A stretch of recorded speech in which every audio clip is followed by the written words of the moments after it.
Hivin and Vibin with Dr. Bibi. Hey folks, how have you all been? This is Banya, and here in Hivin and Vibin with Dr. Bibi, we have with us today Michele Novack. Am I pronouncing your name correctly, Michele? Yes, you are. Thank you. So, Michelle is the founder and driving force behind Cardinal Bytes and a woman-owned cybersecurity, risk and compliance and management firm. She empowers and small businesses, professionals in accounting, tax, insurance, and law to confidently navigate cybersecurity compliance through education, AI-driven analytics, and actionable tools. Michelle's journey is marked by resilience, growth, and a commitment to breaking barriers. She's more than a business owner, she's a passionate storyteller. She's a resilient leader and an advocate for entrepreneurs and solopreneurs. Michelle is dedicated to helping the small business communities overcome a fear, embrace transformation, and realize their full potential in both business and life. Which is why we have today Hivin and Vibin with Dr. Bibi. How do you lead? So, Michelle, the first question would be, how do you lead? And yes, welcome to Hivin and Vibin. Well, thank you very much. You know, how I lead is by example, and I think that's very important, right? You have to have a voice and mean and do what you say. So if you expect others to follow you, and I've learned this through trial and error, right, through many, many years of my career, that if people don't trust you, they're not going to follow you. And that really comes down to your word and how you meet people, understand their perspective, and listening, right? I lead with listening more so than anything else because that's how you really find out who people are and understand what makes them up from their perspective and appreciating that perspective and meeting them in the middle, right? I think when I started Cardinal Bytes, um, it was very fascinating to me to jump into the small business world and try to understand the psychology and the emotional attachment to people and their businesses. And I think that was very important. Totally. Uh, with I would like to go back a little and understand how did you choose cybersecurity as your as your forte? Yeah, very great question. So I worked for large corporations for many, many years. And a couple of years ago, Banya, I saw the writing on the wall with technology and everything else that was becoming more and more prevalent inside the organizations and the corporations that I worked for. It was very important for me to survive. I was on a platform where I knew that if you didn't keep yourself relevant, you would be the next person handed that slip, right? As businesses become more and more integrated with technology, they also don't realize how much it impacts individuals. Even if you're a high performer, as they realign their businesses and we realign our businesses, sometimes people are affected by that. And I saw that it was happening to my colleagues. And I stepped back and, I didn't want to be the next pink slip, right? And I said, what do I need to do? So I was already involved in the technological end of it and doing a lot of different things through innovation, project management, integrations, and everything else. And I decided to go back to school, right? Like I said, well, where's my next career step? I've worked successfully over the last couple of years, but I wanted to do something for myself. And I think that's where I shifted my mindset and said, okay, what does this look like? And also, it was very difficult. It wasn't an easy transition, but I decided technology was a place to go. I was already teaching cybersecurity in some form or element, and it fascinated me because I knew that at the end of the day, it was bulletproof, basically, right? It was going to give me peace of mind, and it was going to help me understand and help others who may struggle in this space. And that's really the reason why I did it. Well, second reason, right? Because again, things were changing within my environment where I was working. Um, they were offering packages, right? And you become a victim of that. So you have to change. And that's what I did. I went back to school and decided to become a cyber engineer. It was rough. I was 50 at the time, right? So it wasn't a small decision. It became a very impactful decision, but I was dedicated. And I knew if this is what I wanted to do, it's continuous learning, and that's the only way to do it. So that's what I did. Okay, so I get the reason as to why you chose cybersecurity. What did you then decide to do? And once you had completed, then you're talking about you did mention that it wasn't easy, the transformation was quite tough. So let's talk about that toughness that you had to face. What were the challenges that you had to face? Well, now I have a cybersecurity engineer. What do I do with it, right? Is the question that you asked. So I decided to say I want to go out and do my own business, but that took a lot, right? It wasn't, how I got started is I needed to define how I can help now with my newly defined skills. And ironically, I was speaking to my accountant and she was talking to me. She understood that I wanting to start my own business, right? And she was struggling with the cybersecurity rules and regulations. I saw a vulnerability there, right? And then I started to talk to more people that I knew that were either accountants or attorneys, and they were exposed and unprotected. They were overwhelmed by, the compliance end of it and the risk. And I realized that I didn't need to be a generic cybersecurity. I just needed to help them understand what they needed. And I decided to build it, right? It wasn't easy for a woman in tech, right?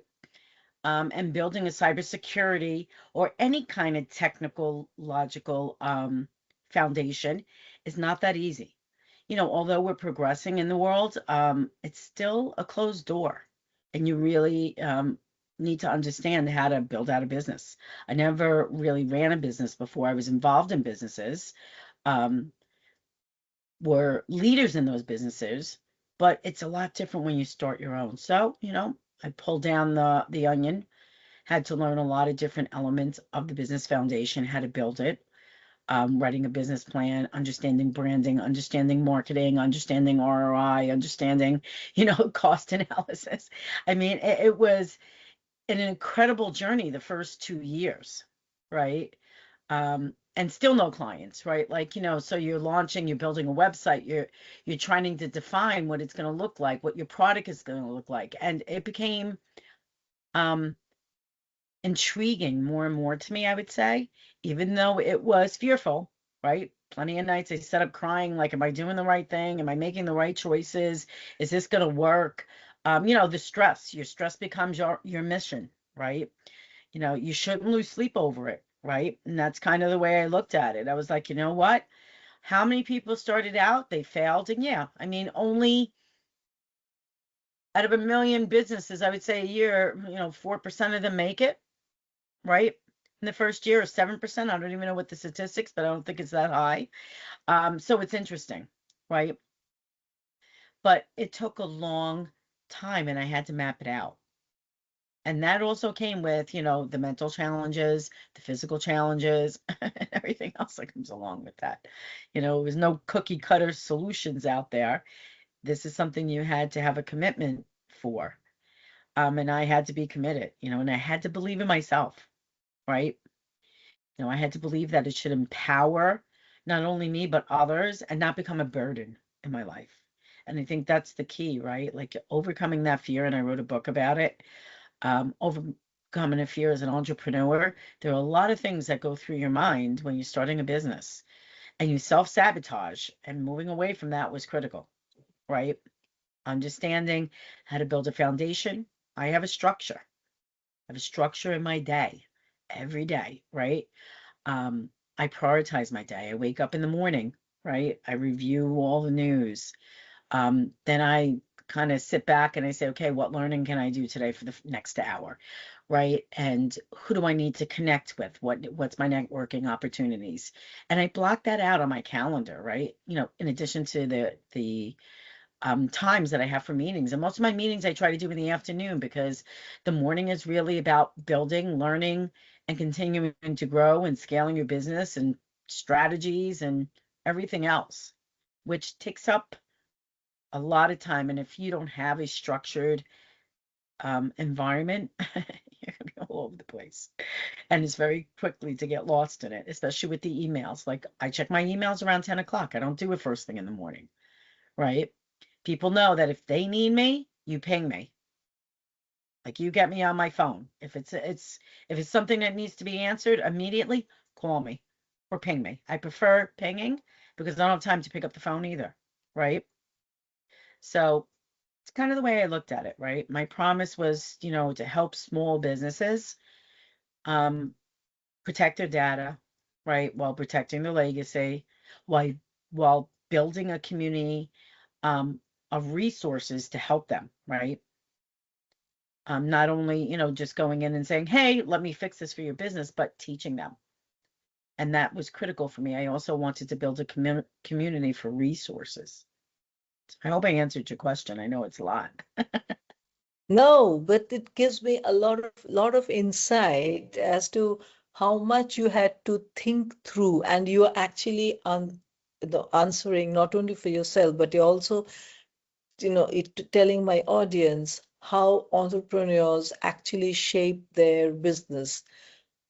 It's not only the vision, it's the shaping of the business that matters, and what are the steps that they have to take. And thank you so much for giving a detailed answer, because it tells us entrepreneurs, what exactly we do. And you're just sharing that with the audience. That's lovely. At the same time, I get the marketing and the finance and the ROIs and all that is one part of it.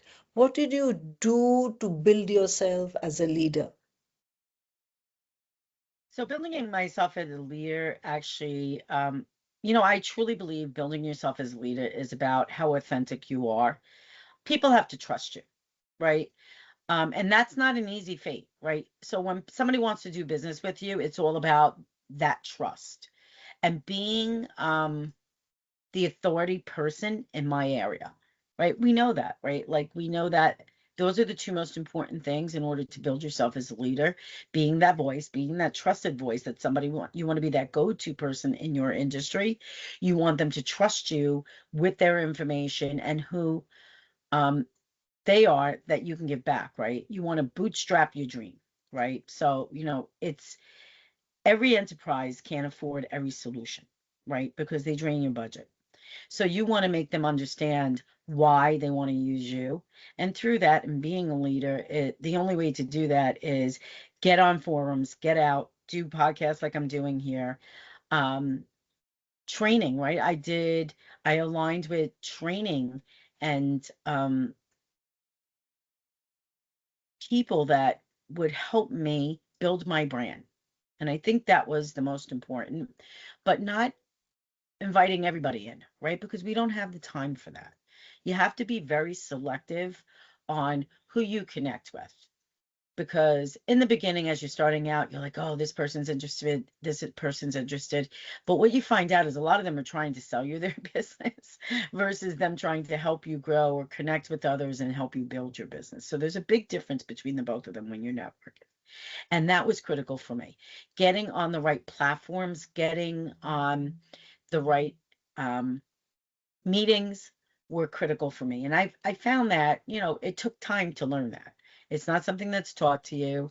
It's not something that anybody really shares out there, but I share it because that's very, very important.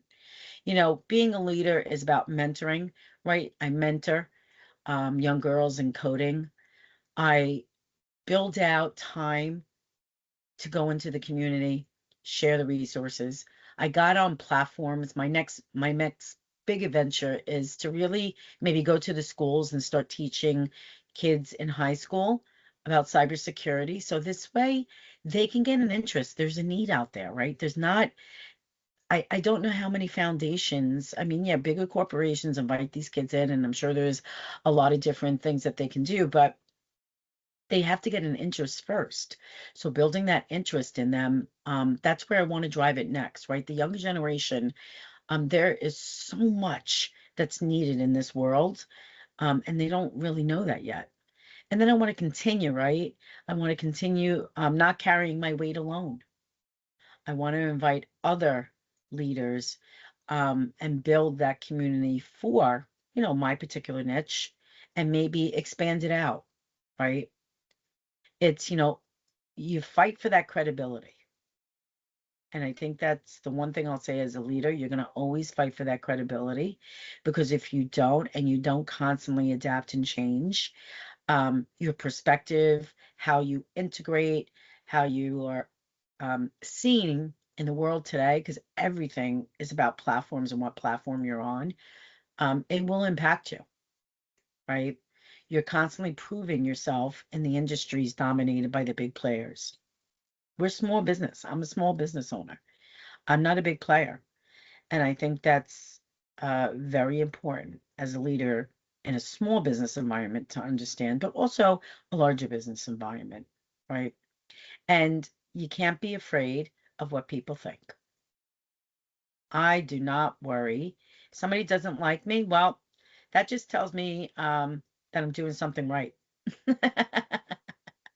And that's the way I say it, right? Like there will always be haters or people for whatever reason have something to say, and that's okay. Accept it with grace, right? Because there are some lessons in those comments or that feedback that you get that will help you just continue to grow stronger and build more in strength in what you do as a leader. But some of it is just air, and you've got to decide between that and say, okay, well, you know, this is a valuable point of view. Let me accept it. Let me look at it. Maybe it's something I do need to take a look at. But then there's air out there, as I like to call it. And, you know, it doesn't matter. You know, and a true leader, and this is something that I want to say Steve Jobs did very well. He believed that 90% of your time should be focused on your business and 10% on the other stuff, right? So when I look at my day, I decide every day what part of my day is transactional, meaning, you know, it's not going to make me money. And that's like, you know, going shopping or whatever it might be, picking up the dry cleaners, whatever it might be, or what part of my day is transformational. And that's the part where you got to focus on to make your money. So that's what leaders, good leaders understand. They're not worried about getting their hands rolled up. And of course, when you're starting out a business, you have to be hands-on, but you know, you also have to stand back. There was something that was taught to me a long time ago when I was running branches for larger banks. And they always would say, you know, stand back and look at the environment that you're in, right? And the village is below, meaning your environment, and you're up here looking down on it. And what do you see? That observation is so critical because it helps you identify the gaps within your leadership. It helps you identify where you can strengthen and build and continue to build and transform. And I think that's critical as a leader. So I hope I Absolutely. answered your question. Absolutely. Uh, there, I'm a little curious to understand why did you choose to work only with the small business community? So in my particular niche, right, I saw a vulnerability there. And like I mentioned before, the small business community, they don't have the infrastructure. They don't have the budgets that the big fours do. They don't have the people, right? They need that help. And when you're talking cybersecurity, from my perspective, it's overwhelming to them, right? They may have an IT guy who set up their network, but he doesn't understand cybersecurity. He's not making sure that your infrastructure is protected, right? Your network is all set up, all your configurations are changed. So I saw a large opportunity in this. And because I started out as a small business and I still am a small business, I can understand those pain points. And I want to help them, right? I want to help. I give out a lot of free resources. Even my clients, I have a lot of different services that I offer, but I don't push my services, right? And I will direct them to free resources where they can get those services if they can't afford it. And I think that's critical.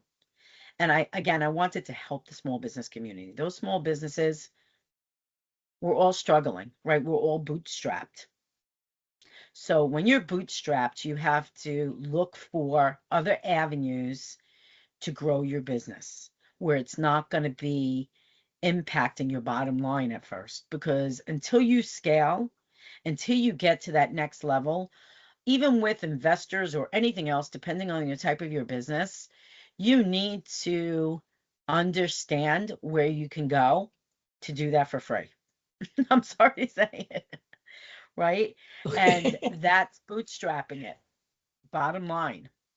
So that's why I started it. I wanted to help small businesses take the stress off of them. My mission is to help them take the stress off of things that they don't know about, don't understand, particularly to the cybersecurity, and some of them do, and they take courses on it, but it doesn't really teach you anything.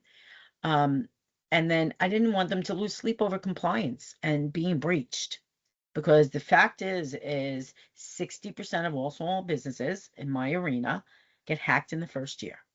And out of those, 80% go out of business because you can't survive a breach if you're a small business in today's world. The average cost, I'm talking penalties, fines, violations, everything. Client, loss of client's trust, your branding, everything costs about 100 to 150,000 for a small business, let alone a ransomware attack. So you tell me a small business who just started up where they got $100,000 sitting aside to pay a ransomware. I don't think there's anywhere, and not many that I know. So that's why I started my business and helping them. I think I would have been very, very stretched if I fell into that kind of a situation. It would be very tough and very challenging. And that's exactly what I think you are, trying to address and ensure that it doesn't happen. Uh, the next question that comes to me is, you describe yourself as a resilient leader. What do you mean by a resilient leader? And how does one become a resilient leader? So when I talk about resilience, right, resilience and endurance to me are pretty much the same thing, right? Resilience is about leading with the confidence, right? Being proactive, working with your clients, and continuing to help build and scale your own business. You got to bounce back from those challenges. We're all going to have challenges in our business. And I think how you bounce back and how you adapt is critical without panic, right? There's two types of people. When there's a problem, you're either going to go into chaos and spin out of control, or you're going to step back and say, okay, we got a problem here. What's the resolution? Let's fix it.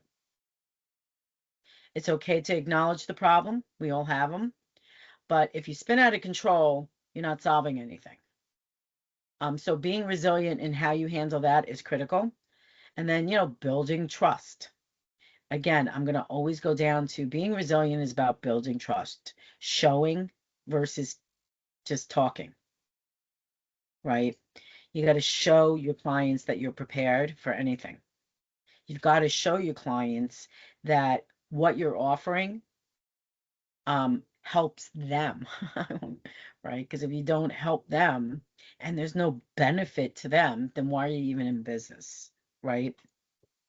And then, you talk about staying compliant under pressure, making sure your own sandbox is cleaned, right? That's what I always say. Being resilient, you got to always double check your own sandbox, right? Do you have, employees that are not happy? Do you have, your plan for the next year in place? Do you have a 3 to 5 year business plan? Do you have a strategy to obtain new clients? Do you have a strategy to retain clients, right? What's your churn rate? Do you understand your business, right? Do you understand what's impacting it? And if you don't, then you can't be resilient. And if you don't, there's 100 million probably YouTube channels that you can watch. And that's what I do daily, right? Like I mentioned that earlier on. Every morning I take that time to learn something new. I watch YouTube channels on other millionaires, billionaires, how they've growing their business. What are they doing differently? And I gain that knowledge. So it helps me keep current to be resilient. I think that's very important. And then I mentor, right? I always look for an opportunity to mentor and support others. And I think that's very, very important. Your thought leaders, you need to be a thought leader in the field, and helping your peers is critical to that, right? And don't cut the corners. I say, don't cut your corners, right? You see a competitive edge. If it's going to take X, Y, and Z to get there, figure out the plan and do it with integrity. Because I think refusing to become a victim in your business is critical. Taking the responsibility is how you're going to get there, right? You're going to build practices that are going to last through crises, and then you're going to lead in the industry by that example. And those will bring you to resilience, right? It's rewarding, but it's So, also difficult. yep.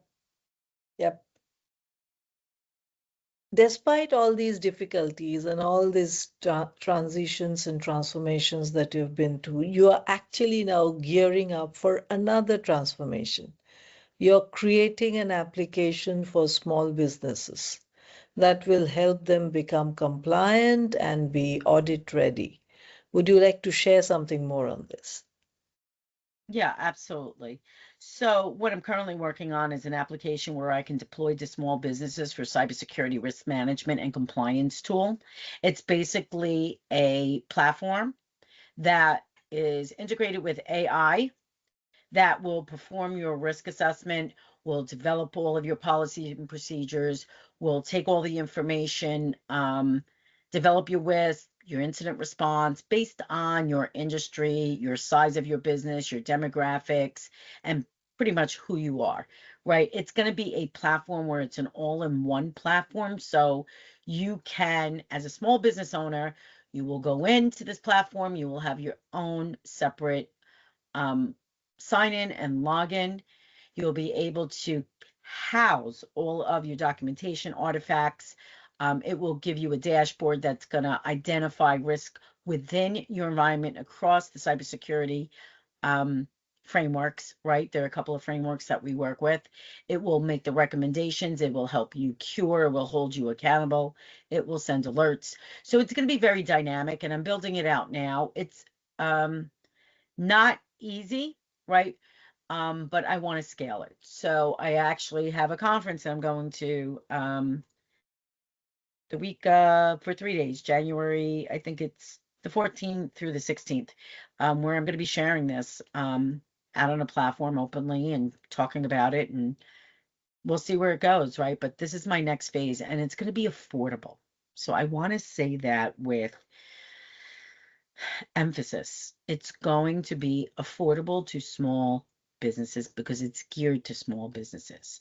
Small businesses today, they have a lot of different services that they'll sign up for cybersecurity, and they don't need all of those services. And they have no idea what they're signing up for or what they're even doing for them, right?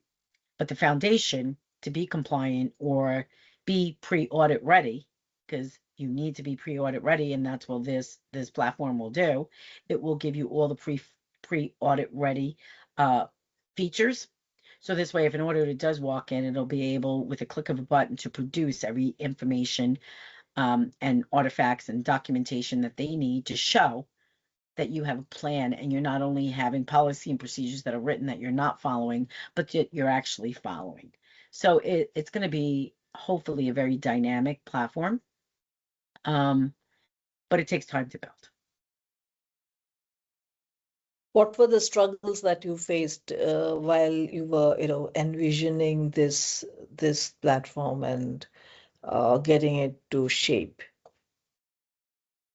So the struggles I face is obviously when you're doing MVPs and you're building out anything like this, right? You start with your MVP. Where do you want to go? There were so many different elements to this platform that I needed to build out and understand the integrations, the impacts, where we can enhance it, API integrations to gather information, update it automatically. So it becomes a whirlwind of, do I have my MVP? Starting with that correctly, right? And how do I beta test it? How do I move it from one level to another? How do I test it out there, right? Because testing is critical. Um, and that's what I just started to do now, right? With current clients. Hey, use this, tell me, give me feedback. What do you feel? Where can we enhance? How do you like it? It's very difficult to do that. But those are the challenges that you face when you're starting any product that you're building yourself. And I think you know that best, right, Banya? When you're starting on, you have this great idea, you're mapping it out, you're putting in, your wonderful timeline, and you're saying this and you're saying that, but it's critical to hold people accountable and making sure that those things are getting done, right? As a product owner, depending on what format you follow in the agile or waterfall or whatever you follow to do these things, it's critical that you hold people accountable and you don't miss a deadline, and there's no excuses.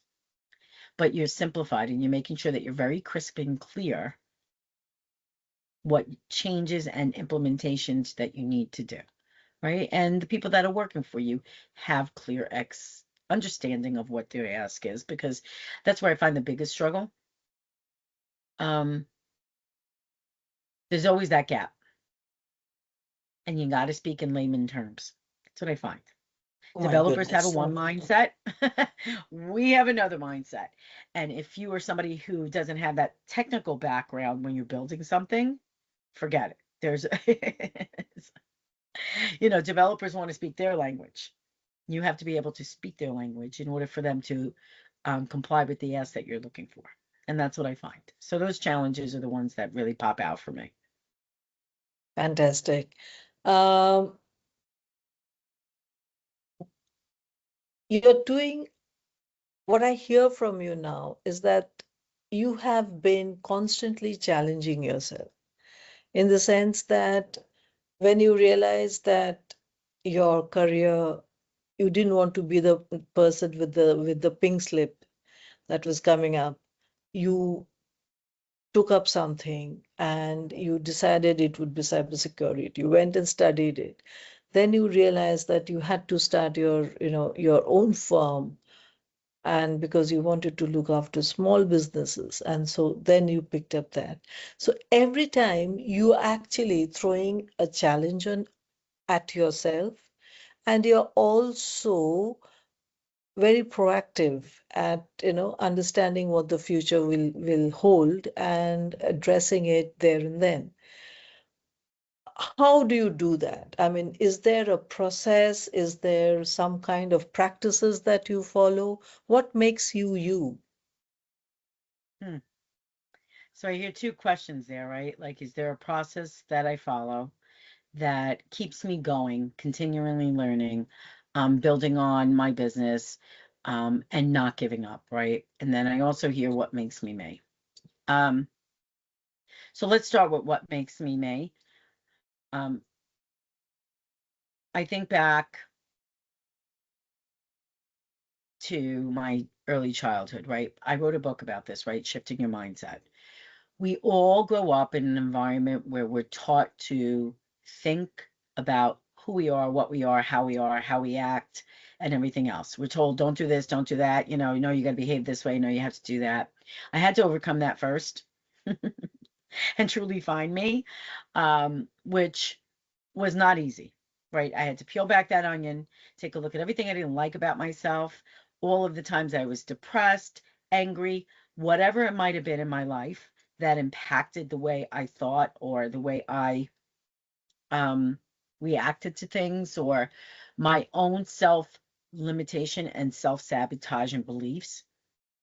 I had to erase them all. And that's not easy to do. It took a long time to do that. You have to look in a mirror and say, I really truly love myself. I love who I am. I like who I am. And this is who I want to be, right? Like, people will say, well, what do you want to be known for? How do you want to be seen? What's your legacy? But you know what? If you don't love yourself, you don't like who you are, none of that matters. So I had to pull that out of me first. So that's who I am, right? I am somebody who is caring, giving, generous. I know that I want to make an impact and help people in the world, and that was critical for me. But I'm also a challenger, right? Like, I have tenacity. I don't give up. I will plow through. I'm very direct. Like, I know who I am, right? And again, some people will step back from that and some people won't, and some people will engage. It just depends. You got to know your audience. And again, there's not everybody's going to appreciate who you are. You got to appreciate yourself.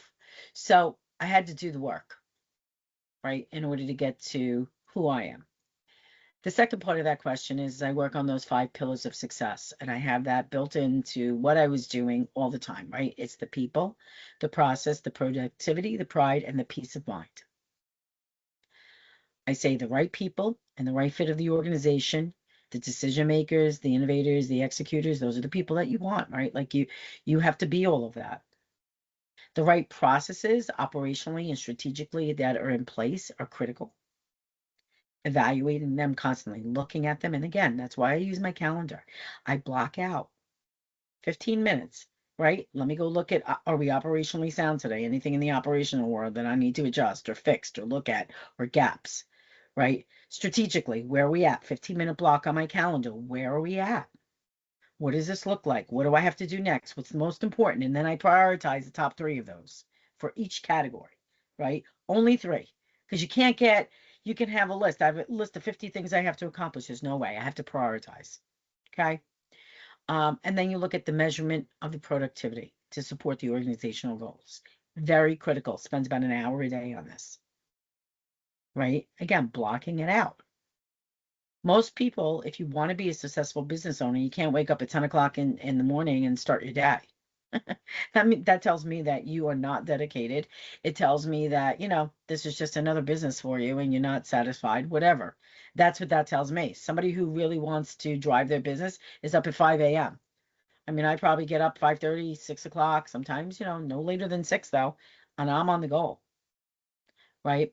So before half the world is waking up, I'm already accomplishing those 3 reviews that I've already just talked about, operationally, strategic, and, productivity. And that's critical, right? And then having the pride. You have to create that culture that supports that vision. Mission and core values of your organization are critical, right? I'm still a small business, but people have to understand what you value.